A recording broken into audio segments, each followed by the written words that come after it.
Shanti Lázaro Santamaría, pediatra y nutrióloga clínica. Vamos a ver la clase de intoxicación por paracetamol. El paracetamol pues es un medicamento que lo utilizamos de manera rutinaria, principalmente los pediatras, pero a veces o desafortunadamente se nos olvidan los efectos que podemos tener si no manejamos o no damos las recomendaciones adecuadas a nuestros pacientes o más bien a los familiares de nuestros pacientes. ¿Por qué? Porque pueden llegar a tener intoxicación por este medicamento que es de venta libre.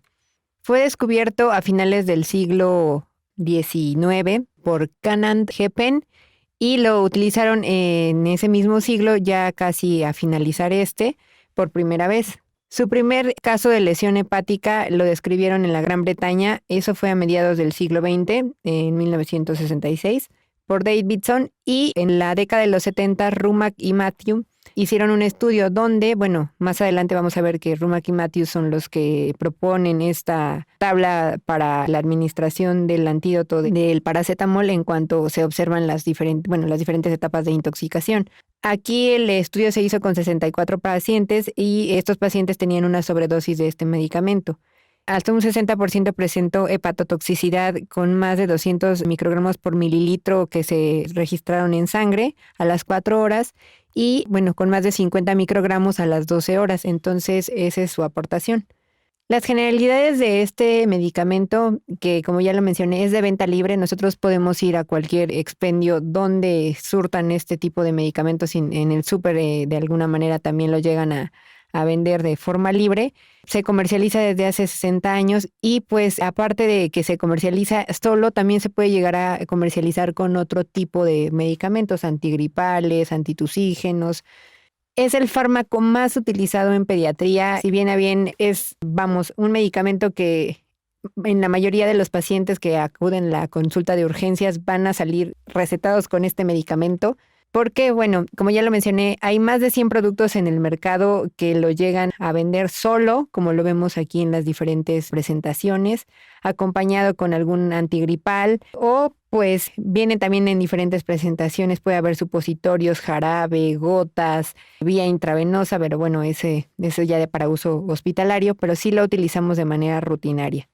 Es un analgésico, es un antipirético, es un antiinflamatorio, que es realmente, pues, el mecanismo como tal no está completamente definido. Sin embargo, sus efectos son más analgésicos y antipiréticos. No tiene como tal un poder antiinflamatorio. Es débil en cuanto a la inhibición de la ciclooxigenasa, pero pues por estas características de ser un antipirético y un analgésico muy, de alguna manera, potente en la edad infantil, es por lo cual los pediatras lo utilizamos de manera diaria. Es un metabolito de la fenacetina, es un derivado de la anilina y como ya lo mencioné, el mecanismo no lo tenemos completamente definido. Sin embargo, sabemos que su efecto analgésico y antipirético es de los mejores en este tipo de familia de medicamentos. Su absorción es a través del tracto digestivo y su concentración máxima es hasta las 2 horas. De 1 a 2 horas ya tenemos una concentración máxima de este medicamento. Su vida media es de 2 horas y la distribución es uniforme en los líquidos corporales. Por lo tanto, todo esto lo tenemos que tomar en cuenta para saber qué es lo que pasa en su farmacocinética.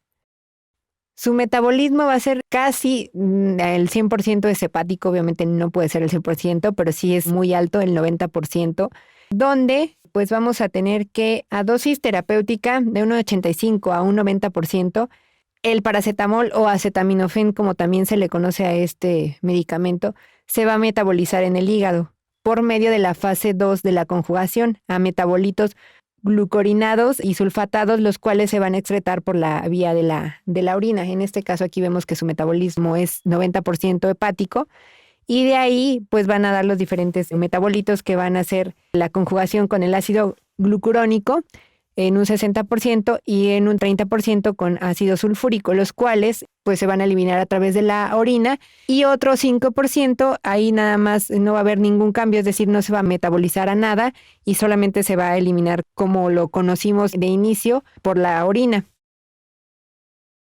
Ahora, va a tener otra vía de metabolización, la cual va a ser la fase 1 de oxidación, y aquí va a haber un intermediario tóxico y reactivo, el cual va a ser la N-acetil P-benzoquinoneimia, que por sus abreviaciones de estos va a ser el NAPQI, que lo vamos a ver acá, donde pues esta fase de oxidación 1 vamos a tener o vamos a echar mano de lo que es el citocromo P450 en sus diferentes variedades, en este caso la 2E1, la 1A2, la 3A4, y de ahí es donde nos va a generar pues este NAPQI que mencioné anteriormente.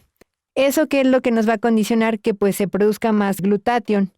Y pues esto va a hacer que ese citocromo P452E1 es el principal enzima de proceso para que se produzca este NAPQI. Nuevamente, el metabolismo es 90% hepático. Los diferentes metabolitos que vamos a tener que se van a eliminar a través de la vía urinaria van a ser la conjugación con el ácido glucurónico en un 60% y el ácido sulfúrico en un 30%. En los niños menores de 12 años, lo que más lo va a caracterizar es esto, el ácido sulfúrico hasta en un 30% es como se va a eliminar por esta vía. Ya en pacientes más grandes, adultos, ya va a ser como una combinación de estos dos que acabo de mencionar. Nada más para recordar, el paracetamol, entonces, se divide en ácido glucurónico y pues toda la parte de los sulfatados. Entonces dijimos que un 20 o 30% sulfatados, 40-60% el ácido glucurónico. Vamos a hacer uso de esta enzima que va a ser como la principal que nos va a generar la parte tóxica, que es el citocromo P2E1 y el citocromo 2A6. Y esto que aquí viene pues de manera resaltada, que es el NAPQI, es lo que nos va a dar esa hepatotoxicidad. Ahora, este NAPQI se puede ir hacia la parte del ácido mercaptúrico y conjugarse con la cisteína. O la otra parte es que se deplete el glutatión y se convierta en un proceso hepatotóxico. Entonces es ahí donde tenemos que poner atención para la intoxicación con paracetamol. Su dosis terapéutica en niños es de 10 a 15 miligramos kilogramo por dosis. Es decir, si yo tengo un niño que pesa 10 kilos y lo quiero medicar con este fármaco, le tenemos que dar 100 miligramos por dosis. 10 por 10 nos da los 100 miligramos. Ahora, hay que considerar las diferentes presentaciones de este medicamento y las horas en las cuales se va a estar administrando, cada cuánto lo tenemos que administrar. En adultos, la dosis terapéutica puede ser hasta 4 gramos al día. Pero bueno, en este caso nos vamos a enfocar a la parte de los pacientes pediátricos. En niños, su dosis tóxica, que es muy diferente a la dosis terapéutica, va a ser de 60 miligramos kilogramo día. Es decir, si yo tengo ese mismo niño de 10 kilos y lo multiplico por los 60, van a ser 600 miligramos en el día de todo lo que yo le estuve administrando. Entonces, eso es algo muy importante y que hay veces que se confunde. Cuando es kilogramo día, kilogramo dosis. Kilogramo día se refiere a todo lo que yo le estuve administrando en las 24 horas y la dosis es solamente en esa toma lo que se estuvo administrando. Entonces, hay medicamentos que se tiene que calcular kilogramo día y hacemos nuestra división, es decir, esos 600 entre 3, porque si lo quiero administrar cada 8 horas, pues así se tiene que dosificar. Pero si es kilogramo dosis, esos 100 nada más van a ser cada 8 horas. Entonces, en este caso, la dosis tóxica para los niños es de 60 miligramos kilogramo día. Ahora, en el adulto, habíamos comentado que la dosis terapéutica puede ser de 4 kilogramos día. Pasando esto, es decir, 7 gramos día o 10 gramos día, ahí ya la dosis se convierte en tóxica. Pero una dosis letal se considera de 13 a 15 gramos día. Ahora, la dosis tóxica también va a depender, recordemos que los pacientes pediátricos se clasifican en lactantes, preescolares, escolares, adolescentes y bueno, los recién nacidos, que generalmente no se utiliza este tipo de medicamento, pero a partir de los lactantes, pues podemos verificar que las dosis tóxicas van a variar. Si tenemos un paciente menor de 1 año, la dosis de más de 150 miligramos kilogramo ya se va a considerar tóxica. Ahora, si tenemos un niño de 1 a 6 años sano, la dosis tóxica va a ser de más de 200 miligramos por kilogramo. Con algún factor de riesgo, igual con la misma edad de 1 a 6 años, de más de 150 miligramos kilogramo ya se considera tóxica y de 7 a 12 años va a ser más de 150 miligramos por kilogramo. Adultos jóvenes o adolescentes, más de 7.5 o más de 150 miligramos kilogramo, si es menor de 50 kilos, lo vamos a considerar también como una dosis tóxica. Ahora, ¿de qué si va a variar esta dosis tóxica? Pues va a variar dependiendo del individuo y los niveles basales de glutatión. Ese glutatión, pues, ¿por qué va a variar tanto? Porque si tenemos un paciente que tiene una ingesta crónica de alcohol, hay que recordar que pues el metabolismo del alcohol es hepático y ahí ya tendríamos algún daño a considerar en el momento de que éste sea intoxicado por paracetamol. Entonces, pues va a variar la dosis tóxica de este paciente. Todos los anticonvulsivantes, en este caso, pues pacientes que tienen algún tipo de epilepsia y que consumen estos medicamentos de manera crónica, también tenemos que tomar en cuenta que la dosis tóxica va a variar por esto. El uso de drogas antituberculosas también nos hace pues que varíe la dosis tóxica, al igual que la malnutrición, algún tipo de polimorfismo genético, los pacientes ancianos, que bueno, en este caso no es el grupo pediátrico, y los niños pequeños, es decir, los lactantes, son más susceptibles a la sobredosis de este medicamento. Ahora, la peroxidación lipídica y la disfunción mitocondrial va a ser una característica cuando se intoxica a nuestro paciente con paracetamol. Va a jugar un papel muy importante la disfunción mitocondrial. ¿Por qué? Porque va a haber un daño celular de manera directa, además de que se van a liberar diferentes citoquinas como respuesta inflamatoria secundaria y van a inducir a la formación de especies reactivas a través del oxígeno y el nitrógeno, y esto va a extender la lesión en el hepatocito. Aquí vamos a hacer pues énfasis a lo que es la generación del NAP que ya habíamos mencionado anteriormente, que es el N-acetil-P-benzoquinoneimina, que va a estar implicado directamente en la hepatotoxicidad. Como ya lo mencioné, va a tener una alta reactividad en las membranas del hepatocito. ¿Por qué? Porque va a generar especies reactivas de oxígeno y nitrógeno y por lo tanto va a reaccionar con los diferentes grupos sulfídricos del glutatión y se van a eliminar como productos solubles. Ahora, este sistema oxidativo microsomal va a generar radicales libres, lo cuales van a generar peroxidación, que fue lo que mencioné en cuanto a la disfunción mitocondrial. Por lo tanto, ese NAPQI va a formar uniones macromoleculares que van a llevar a la muerte celular del hepatocito y pues también se van a generar grupos tioles cercanos a los poros de la membrana mitocondrial y esto va a alterar a su permeabilidad, por lo tanto vamos a generar lo que es la muerte celular. La región más susceptible en el hepatocito va a ser la zona 3 de Rappaport, que es lo que vamos a mencionar más adelante.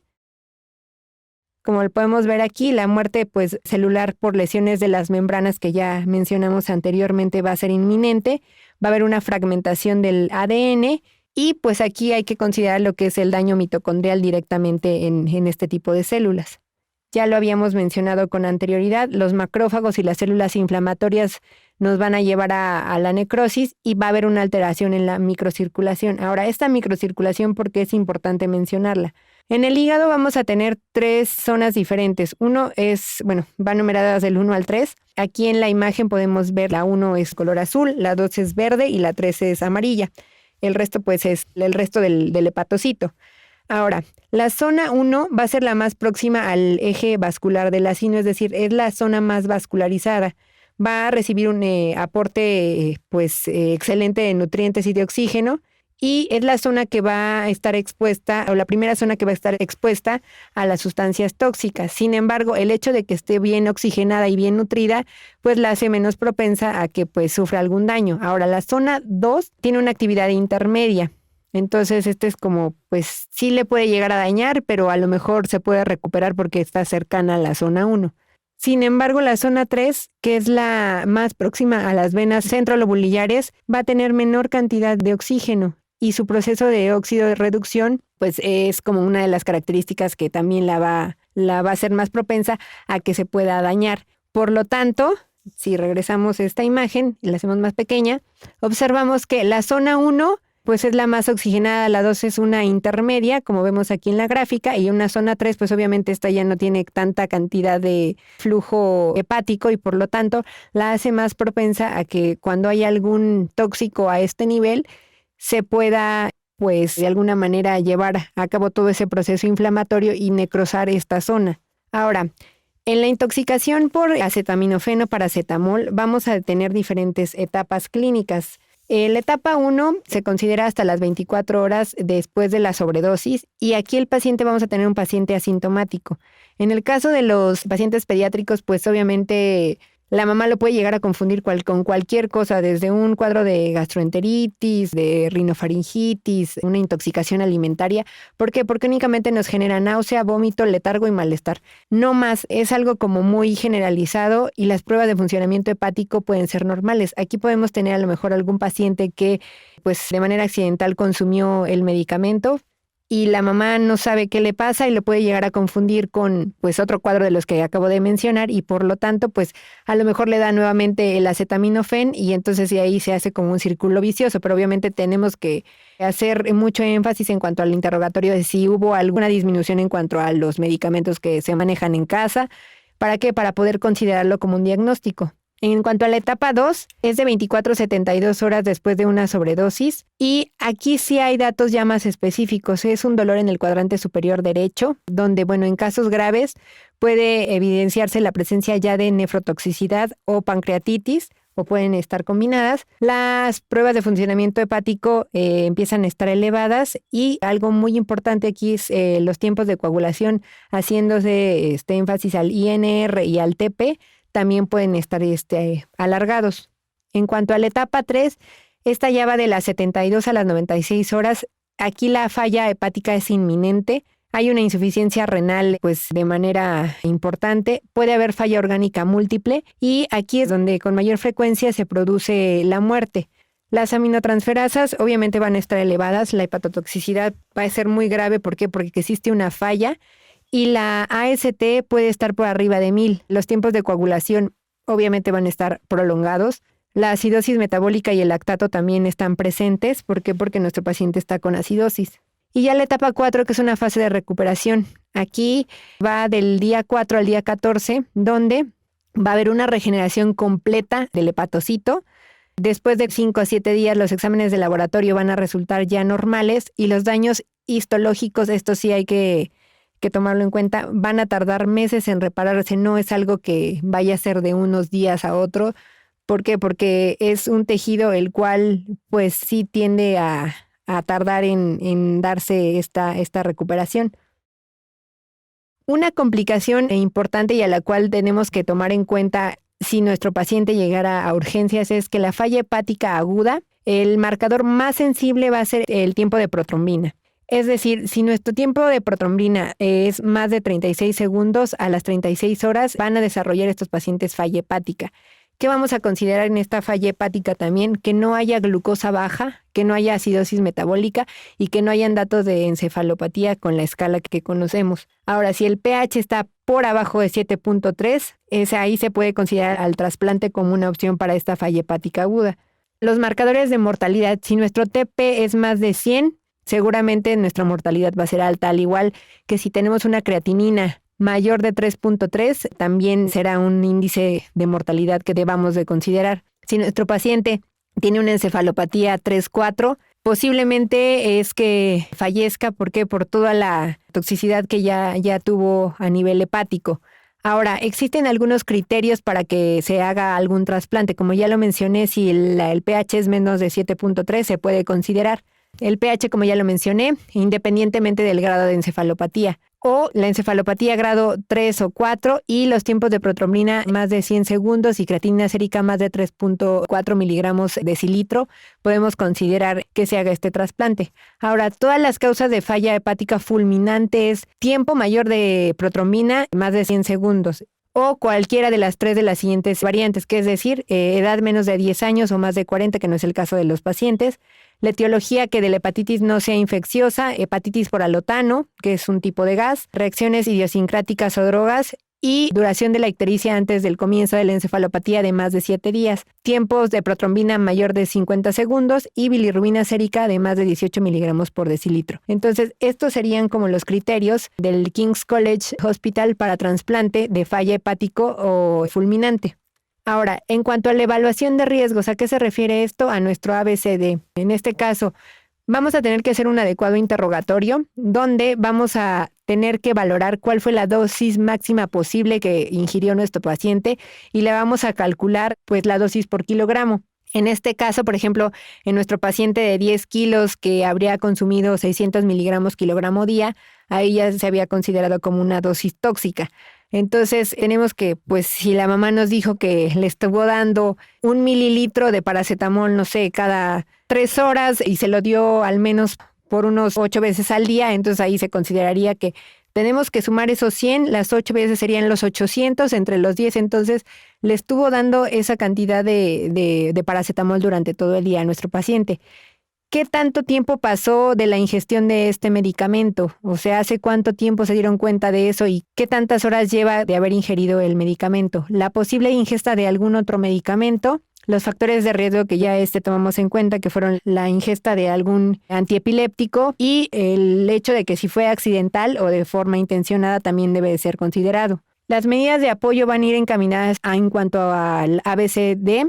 Cuando se combina, rara vez puede haber alteración del estado de conciencia, es decir, si el paracetamol lo consumió junto con, no sé, una clorfeniramina, puede ser que la alteración del estado de conciencia no sea como tan evidente. Hay que observar a nuestro paciente, hay que hidratar a nuestro paciente y hay que corregir la hipoglucemia que le esté generando en esos momentos, porque es una de las características de esta intoxicación.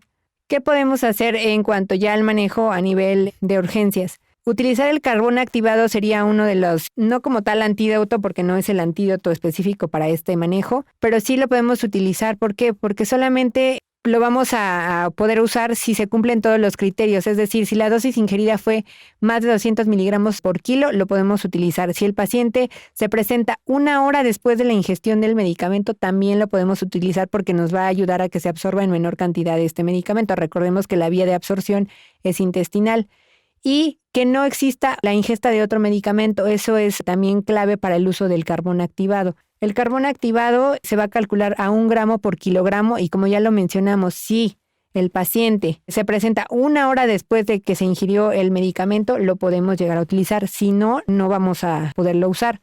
Ahora, a las 2 horas únicamente se va a disminuir la absorción en un 23%. Lo que va a hacer es absorber el antídoto. No hay evidencias de que inhiba la eficacia clínica de la N-acetilcisteína, que es el antídoto para el acetaminofén. Y como ya lo mencioné, se sugiere utilizar 1 a 2 horas posteriores a la primera dosis de N-acetilcisteína, ese carbón activado. Ahora, el tratamiento específico es la N-acetilcisteína, ese es su antídoto. Es un derivado del aminoácido cisteína, es el precursor del glutatión y aumenta la capacidad de metabolizar el NAPQI que ya habíamos mencionado. Va a convertir el NAPQI en un metabolito hidrosoluble y por lo tanto lo va a eliminar a través del riñón. Ese va a ser su mecanismo de acción de este antídoto. ¿Cuándo va a estar indicado la N-acetilcisteína? En niños con niveles por encima del nivel del nomograma que vamos a mostrar más adelante, va a prevenir el 100% de la hepatotoxicidad si se indica en las primeras 8 horas y se reduce la toxicidad hasta 24 horas después de la ingestión. Y hay que estar vigilando los niveles de infusión de este antídoto. Ahora, en este nomograma de Rumbach-Matthew, que fue uno de los iniciadores en cuanto a la valoración de la hepatotoxicidad, vemos que en la parte de abajo van a estar pues descritas o se ven las horas que han pasado después de la ingesta del medicamento. Y en la parte de aquí de las Yes sería el acetaminofén en cuanto a la concentración plasmática. Solamente se va a utilizar la N-acetilcisteína cuando los niveles en sangre rebasen la línea punteada. De aquí para acá es cuando vamos a utilizar la N-acetilcisteína. De aquí para abajo, ahí ya no se considera el uso de la N-acetilcisteína. ¿Por qué? Porque su uso ya no estaría indicado y su efecto tampoco veríamos algún beneficio extra el llegarla a utilizar. La N-acetilcisteína la vamos a administrar dependiendo del peso de nuestro paciente. Si es menor de 20 kilos, de 20 a 50 kilos y más de 50 kilos. Va a tener 3 estadios de administración, en los cuales en el primer estadio siempre se va a administrar en 15 minutos, en las siguientes 4 horas y posteriormente en las siguientes 16 horas. No considero más de los 50 kilos, aunque bueno, sí existen pacientes adolescentes que lo podremos llegar a utilizar. Ahí lo que varía es que en vez de 15 minutos, la primera infusión va de los 15 a los 60, la segunda sí es igual que las 2 anteriores y la tercera es 16 horas también. Entonces la única variación sería que aquí se puede ser de 15 a 60 minutos. Las cantidades, pues la primera en todas es de 150 miligramos por kilogramo, la segunda de 50 y la tercera de 100. y van a tener que estar diluidos dependiendo del kilogramo, de los kilogramos de nuestro paciente. Por ejemplo, si es menos de 20 kilos, la primera dosis se tiene que administrar a 3 mililitros por kilogramo. Lo vamos a diluir en una dextrosa al 5%. Por ejemplo, si ese mismo paciente queremos aplicar la segunda dosis, pero ya tiene 20 o 50 kilos, ahí lo vamos a tener que diluir en 250 de dextrosa al 5%. Y si nuestro paciente es mayor de 50 kilos, entonces vamos a diluir en 500 mililitros de solución dextrosa al 5%, pero bueno, las horas de infusión van a ser las mismas. Hay que tomar todo esto en cuenta. ¿Por qué? Porque el paracetamol, como ya lo mencioné, es un medicamento de venta libre, es el más utilizado en pediatría y aunque no sea tan común esta intoxicación, verla que llega a estas etapas finales de que llegue a una falla hepática, no están exentos los pacientes de que puedan llegar a cursar con una falla hepática. Por lo tanto, siempre hay que hacer un buen interrogatorio de lo último que le dieron de medicamento a ellos. Si en algún momento la mamá llegó a considerar que tenía alguna otra patología infecciosa, ¿por qué lo estuvo utilizando? Pero siempre hacer como el diagnóstico diferencial de que puede existir la intoxicación por paracetamol. Gracias.